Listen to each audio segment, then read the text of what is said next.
Mariyappan audio நாவல்கள் channel உங்களை அன்புடன் வரவேற்கிறது. மனதுக்கு இதம் தரும் இனிய நாவல்களை நிதமும் கேட்டு மகிழுங்கள்.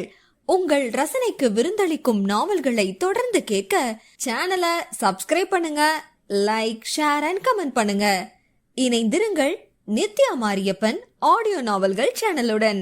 இந்த மாடர்ன் லவ் ஸ்டோரியை உங்களுக்கு கூற வந்திருக்கும் நான் உங்கள் ஆர்ஜே சோபனா. நினைவில் உறைந்த நீராம்பலே, அத்தியாயம் 15. எந்த ஒரு விதிக்கும் விதிவிலக்குன்னு ஒண்ணு இருக்கும். ஆனா பெண்கள் தங்களோட வளர்ச்சிக்காக ஆண்களை பயன்படுத்திக்கிறவங்கன்னு என் வாழ்க்கையில போட்டு வச்ச விதிக்கு விதிவிலக்கு இது வரைக்கும் வரல. இஷானின் த ரிதம் ஆஃப் ரேவன் புத்தகத்திலிருந்து. சாத்வி வீட்டுக்கு வந்தபோது காயத்ரி அலுவலக வேலை சம்பந்தமாக யாரிடமோ மொபைலில் பேசிக் கொண்டிருந்தார். சாத்வியை கண்டதும், மதியம் சாப்பிடாம படிக்கிறேன்னு போன, சாப்பிட்டியா இல்லையா என்று கேட்டார். சாப்பிட்டேம்மா. என்ன சாப்பிட்டிருப்பேன்னு எனக்கு தெரியும். கிச்சன்ல உனக்காக வெஜ் புலாவும் ரைத்தாவும் இருக்கு. சாப்பிட்டுட்டு ரெஸ்ட் எடு. சாத்வி நுபூரின் பிஜிக்கு சென்றாள் என்றால் வெறுமனே பர்கரையும் பீஸாவையும் சாப்பிட்டு வயிறை நிரப்பிக் கொள்வாள். வளரும் பெண்ணுக்கு அவை எப்படி போதும்? எனவே தனக்கு சமைத்த போது மகளுக்கும் சேர்த்தே சமைத்திருந்தார் காயத்ரி. சாத்விக்கு இஷான் கொடுத்த அதிர்ச்சியில் கோல்ட் காஃபி செரித்திருந்தது. சரிம்மா, நீங்க சாப்பிட்டாச்சா? சாப்பிட்டேன்டா. ரொம்ப லேட் பண்ணாம சாப்பிடு, இல்லனா தயிர் புளிச்சிடும் என்றவர், உன்னோட மாஸ்க் எங்க என்று கேட்கவும் சாத்வி அது இஷானிடம் இருப்பதை அறிந்து பதிலளிக்க தெரியாமல் திணறினாள். மறந்து வச்சுட்டு வந்துட்டியா? சரி, நாளைக்கு டி நகர் போறேன், இன்னும் 2 மாஸ்க் குவாலிட்டியா வாங்கிட்டு வரேன். தப்பித்தோம் பிழைத்தோம் என அன்னையிடம் சரி என தலையாட்டி விட்டு சமையலறையில் அவளுக்காக செல்லோ ஹாட் பாக்ஸில் மூடி வைக்கப்பட்டிருந்த வெஜ் புலாவையும் ஃப்ரிட்ஜில் வைக்கப்பட்டிருந்த ரைத்தாவையும் எடுத்துக்கொண்டவள் தனது அறைக்கு வந்து சாப்பிட ஆரம்பித்தாள். அன்னையின் கைமணத்தில் வெஜ் புலாவ் அருமையாக இருந்தது. சாப்பிட்டு கை கழுவி விட்டு படுக்கையில் விழுந்தவளின் மனம் அலைக்கழிப்போடு இருந்ததால் உறக்கம் வரவில்லை. இஷானின் பேச்சு மட்டுமே மனதுக்குள் ஓடிக்கொண்டிருந்தது. நொய்டாவிலிருந்து வந்த பிறகு மிஸ்டர் ஸ்ட்ரேஞ்சரை பற்றி யோசித்த அளவுக்கு கூட அவன் கட்டிய கருகுமணியை பற்றி சாத்வி யோசித்ததில்லை. ஏனோ அதை பற்றி பெரிதாக யோசிக்க எதுவும் இல்லை என்றே எண்ணியிருந்தாள் அவள். ஆனால் இஷான் அதை இவ்வளவு பத்திரமாக வைத்திருப்பதை அறிந்ததும் ஒரு கணம் அவள் தலைக்குள் எண்ணற்ற கேள்விகள் அடுத்தடுத்து உதயமாகின. ஒருவேளை அந்த சம்பவத்தை அவனால் மறக்க முடியவில்லையா? சச்ச, அப்படி இருக்காது. எதேச்சியா அதை பத்திரமா வச்சிருப்பான். இப்படி அவளை சமாதானப்படுத்தி கொண்டாள். இதே இஷான் ஒரு சாமானியனாக இருந்திருந்தான் என்றால் சாத்வியின் செயல்பாடுகள் வேறு விதமாக இருந்திருக்கும். அவன் நீட்டிய நட்பு கரத்தை எவ்வித தயக்கமும் இன்றி ஏற்றிருப்பாள். ஆனால் இவன் பிரபலமாயிற்றே. பிரபலங்களுக்கு எல்லாம் நட்பு போன்ற மெல்லுணர்வுகளை மதிக்க தெரியுமா என்ற பிரம்மாண்டமான கேள்வி அவளுக்குள் முளைத்து வேர்விட்டு விருச்சமாகி இருந்தது. அவன் தன்னை ஸ்டூடியோவில் பார்த்ததுமே கண்டுபிடித்திருக்கிறான். அமித் மூலமாக சஞ்சீவிடமிருந்து தன்னுடைய மொபைல் எண்ணையும் தனது எழுத்து பற்றிய விவரத்தையும் வாங்கியிருக்கிறான். பின்னர் பதிப்பகத்தில் தன்னை பரிந்துரை செய்திருக்கிறான். இவ்வளவும் செய்ததற்கு அவன் நொய்டாவில் செய்த உதவியே காரணம் என்கிறான். நம்பலாமா வேண்டாமா என இரட்டை மனமாக யோசித்தாள் சாத்வி. யாரிடமாவது இஷானை சந்தித்ததை பற்றி கூறியே ஆக வேண்டும் என மனம் பரபரத்தது. அதே நேரம் ரெட்ஃபோர்ட் பப்ளிஷிங் ஹவுஸுக்கும் அவனுக்கும் என்ன சம்பந்தம்? இருக்கவே இருக்கிறது கூகுள். கூகுளில் தேடி பார்த்த போது ரெட்ஃபோர்ட் பப்ளிஷிங் ஹவுஸின் பெஸ்ட் செல்லர் எதுவென காட்டியது. The rhythm of raven by Ishan Raveendran. Sathvi திகைத்து போனாள். இவனுக்கு எழுதவும் வருமா என்ன? ஆச்சரியத்துடன் புத்தகத்தை பற்றிய விவரங்களை தேடி பார்த்தாள். அது ஆட்டோபயோகிராபி என காட்டியது. சுயசரிதை எழுதும் அளவுக்கு இவனுக்கு என்ன அனுபவம் வாய்த்திருக்கும்? ஒருவேளை மீட்டு அந்த அளவுக்கு அவனை பாதித்து விட்டதோ? உடனே அந்த புத்தகத்தை படிக்க வேண்டுமென ஆவல் பிறந்தது. விலை கொடுத்து வாங்க வேண்டுமா என யோசித்தவள் அந்த புத்தகத்தின் PDF காப்பி கிடைக்குமா என தேடி அதையும் பதிவிறக்கம் செய்து கொண்டாள். மொபைலில் அதை வாசிக்க ஆரம்பித்தவள் அவனது சுயசரிதையில் தனக்கு நேர்ந்த கசப்பான சம்பவத்தினால் ஒட்டுமொத்த பெண்ணினத்தையே இஷான் காய்ச்சி எடுத்திருக்கவும் கடுப்பானாள். சரியான மிசோஜனிஸ்டா இருப்பான் போல. அவனுடைய சர்க்கிள்ல இருக்கிற பொண்ணுங்களை தவிர மத்த எல்லாருமே மோசமானவங்கிற ரீதியில எழுதியிருக்கிறான். கடுக்கடுப்போடு சொன்னவளுக்கு every women is a potential gold digger என அன்றொரு நாள் அவன் சொன்னது நினைவுக்கு வந்தது. இப்படிப்பட்டவனுக்கு நான் மட்டும் எப்படி நல்லவளாக பழகுவதற்கு உகந்தவளாக தெரிந்தேன்? உன்னையே நொய்டால வச்சு சந்தேகப்பட்டானே, மறந்துட்டியா என்று மனசாட்சி நினைவூட்டவும் அந்த ரவுடிகள் வீடியோ எடுக்க விடாது சாமர்த்தியமாக செயல்பட்ட விதத்தில் தன்னை அவன் மற்ற பெண்களிடமிருந்து வேறுபடுத்திக் கொண்டது புரிந்தது. 2 பக்கங்களில் அவளுக்கு போர் அடித்து விடவே அந்த PDF-ஐ மூடியவள் கூகுள் குரோம் தேடு பொறியையும் மூடச் சென்ற நேரத்தில் இஷானும் சாண்ட்ராவும் ஒருவரை ஒருவர் அணைத்தபடி இருக்கும் புகைப்படத்தை கூகுள் பரிந்துரைத்தது. அதை பார்த்தவளுக்கு அடுத்தடுத்து வந்த பரிந்துரைகளில் சில புகைப்படங்கள் மீட்டு பிரச்சனையின் போது சாண்ட்ராவே அவளது ட்விட்டர் பக்கத்தில் வெளியிட்ட நெருக்கமான புகைப்படங்கள்.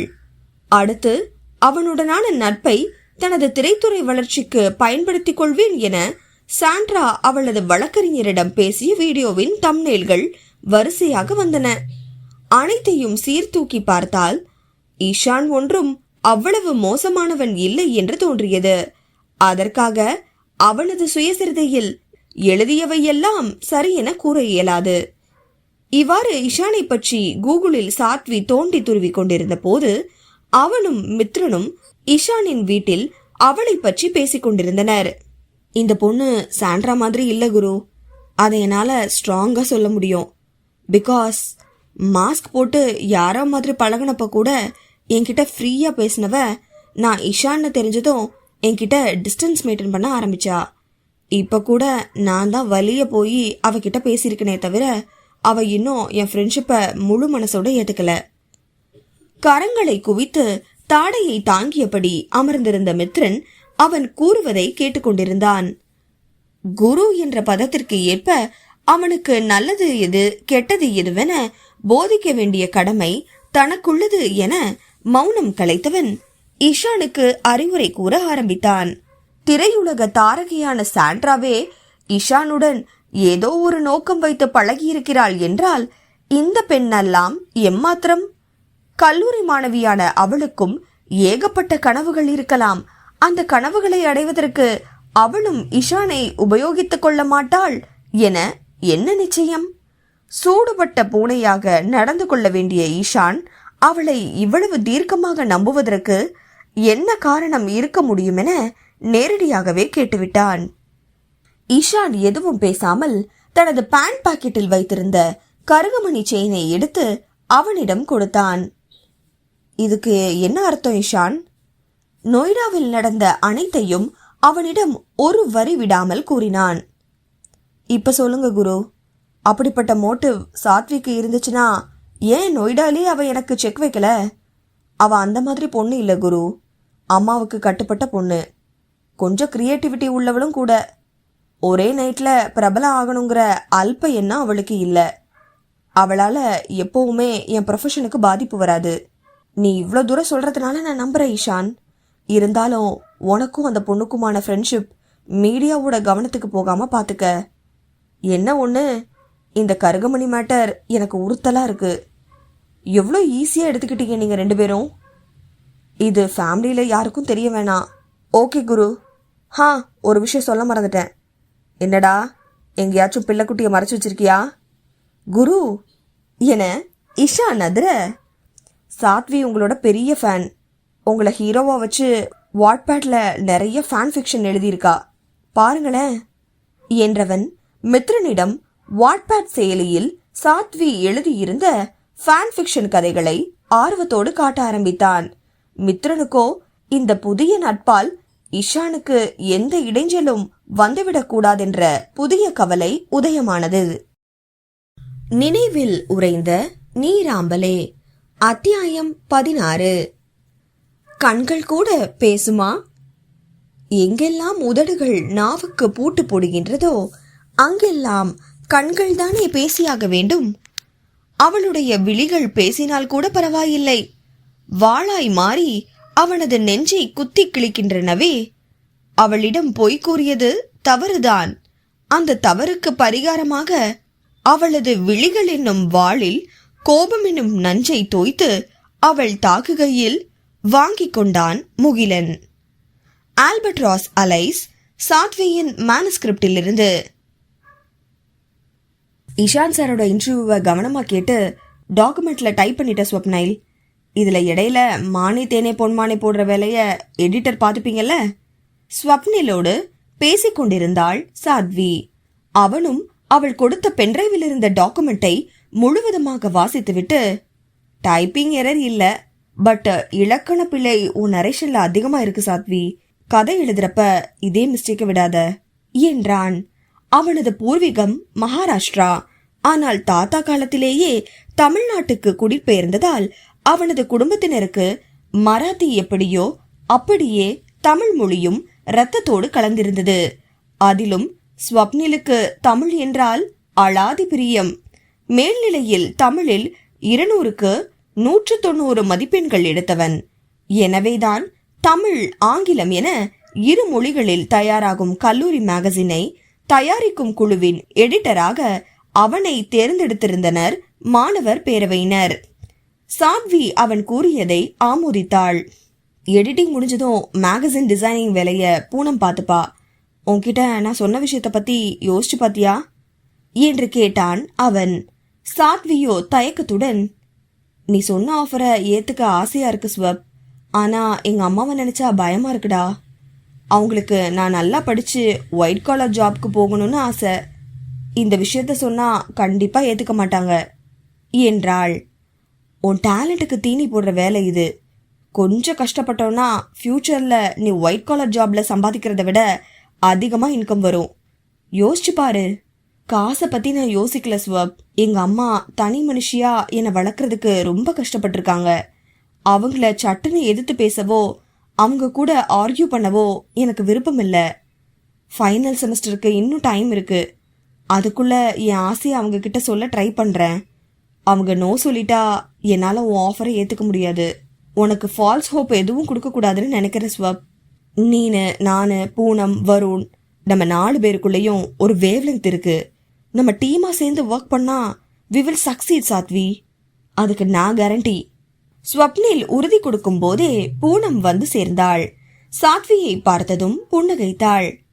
ஒரு வழியா இன்டர்வியூவை முடிச்சிட்ட போலயே பார்பிடால். இஷான் சார் நேர்ல பார்க்க எப்படி இருந்தாரு? பேசினி அவர்கிட்ட என படபடத்தாள். ஸ்வப்னில் உதடுகளை மூடி புன்னகைத்தவன் சாத்வியிடம் கிளம்பும்படி சைகை காட்ட நகர போனவளை இழுத்து நிறுத்தி கேட்டாள் பூனம். இப்ப என்ன, உன் எம்டியை பத்தி சொல்லணுமா? He is so sweet and humble. 6 அடி உயரம், அழகிய உருவம், ஆப்பிள் போல இருப்பான்னு பாவிஜய் எழுதின வரிகளுக்கு பொருத்தமான அப்பியரன்ஸ். ஸ்டூடியோவை பக்காவா வச்சிருக்காரு. தொழில்ல படு சுத்தம். கேரக்டர்ல இருந்த ஒரே ஒரு பிளாக் மார்க்கும் பொய்ன்னு நிரூபிச்சிட்டாரு. என்ன ஒண்ணு, சாருக்கு ரூல்ஸ் அண்ட் ரெகுலேஷன்ஸை ஃபாலோ பண்ற பழக்கம் பிறவியிலேயே இல்ல. சாத்வி மூச்சு விடாமல் இஷானை பற்றி கூறிக்கொண்டிருக்க பூனம் கண்ணிமைக்காமல் ஏதோ கதை கேட்பவளைப் போல கேட்டுக்கொண்டிருந்தாள். அவ்வளவுதான், என்ன விடு என்று கிளம்ப போனவளை மீண்டும் மறித்தவள், நெக்ஸ்ட் வீக் இஷானோட கான்சர்ட்டுக்கு போகலான்னு இருக்கேன், நீயும் வரியா என்று கேட்க, ஐ எம் நாட் இன்ட்ரெஸ்டட். அந்த கூட்டம் கும்பல் இதெல்லாம் எனக்கு செட் ஆகாது என்று மறுத்துவிட்டு சாத்வி அங்கிருந்து விடை பெற்றாள். சரியான மீசோஜனிஸ்ட், கால கொடுமை. அவனுக்கு இவ்ளோ ஃபீமேல் ஃபேன் ஃபாலோயிங். இன்னொரு தடவை அவனை பார்க்குற சிச்சுவேஷன் வந்துச்சுன்னா இத பத்தி கேட்கணும் என்று தனக்குள் சொல்லிக் கொண்டாள். வகுப்பு முடிவடைந்து கிளம்ப வேண்டிய சமயம்தான். தனது ஷோல்டர் பேக்கை மாட்டிக்கொண்டவளோடு நுபூரும் இணைந்து கொண்டாள். மேகசின் வேலை முடிஞ்சுதா என விசாரித்தவளிடம் பதிலளித்தபடியே ஸ்கூட்டியை எடுக்க தரிப்பிடத்திற்கு விரைந்தாள் சாத்வி. இன்னுமே நுபூரிடம் அவள் இஷானை பற்றிய உண்மைகள் எதையும் கூறவில்லை. கூறும் தைரியம் வரவில்லை என்பதே உண்மை. ஸ்வப் கொடுத்த ஆஃபர் பத்தி யோசிச்சியா என நுபூர் கேட்க, ஸ்டாண்டை எடுத்துவிட்டு ஸ்கூட்டியை கிளப்பியவள் இல்லை என தலையாட்டவும் அவள் பின்னே அமர்ந்து தலையில் குட்டினாள் நுபூர். ஏண்டி கொட்டின என குறைப்பட்டவளிடம், கொட்டாம என்ன செய்யணும், உன் டேலண்ட்டுக்கு ஏத்த ஆஃபர், இருந்தாலும் நீ ஓவரா மம்மாஸ் கேர்லா இருக்க சாத்வி என்றாள் அவள். சாத்விக்கும் காயத்ரியிடம் கூறலாம் என்ற எண்ணம்தான். அன்றே வருங்காலத்தை பற்றி என்ன திட்டம் வைத்திருக்கிறாய் என்று கேட்டாரே, அப்போதே கூறியிருக்கலாம். ஆனால் அன்றைய மனநிலையில் சொல்ல தோணவில்லை. இப்படியே இழுத்தடிக்காமல் ஆம் இல்லை என ஸ்வப்னிலுக்கு பதில் கூறிவிட வேண்டுமென தீர்மானித்த சாத்வி காயத்ரியிடம் அவ்விவகாரத்தை கூறும் முடிவுக்கு வந்தாள். அதை நுபூரிடம் கூறியபடியே ஸ்கூட்டியை கல்லூரி வளாகத்திலிருந்து வெளியே ஓட்டிச் சென்றாள் அவள். Bishop garden. மாலை மங்கிய நேரம். விளக்குகளால் வீட்டின் வடகிழக்கு பகுதியில் இருந்த தோட்டம் மஞ்சள் வெளிச்சத்தில் குளித்துக் கொண்டிருந்தது. நாகலிங்க பூக்களின் நறுமணம் காற்றில் மிதந்து வர அதை அனுபவித்தபடியே நாவுக்கு சுவையான காஃபியை அருந்தி டிம்பர் ரூஃபின் கீழே கிடந்த நாற்காலியில் அமர்ந்து தெய்வீக கானத்தை செவிக்கு ஈந்து கொண்டிருந்தார் ரவீந்திரன்.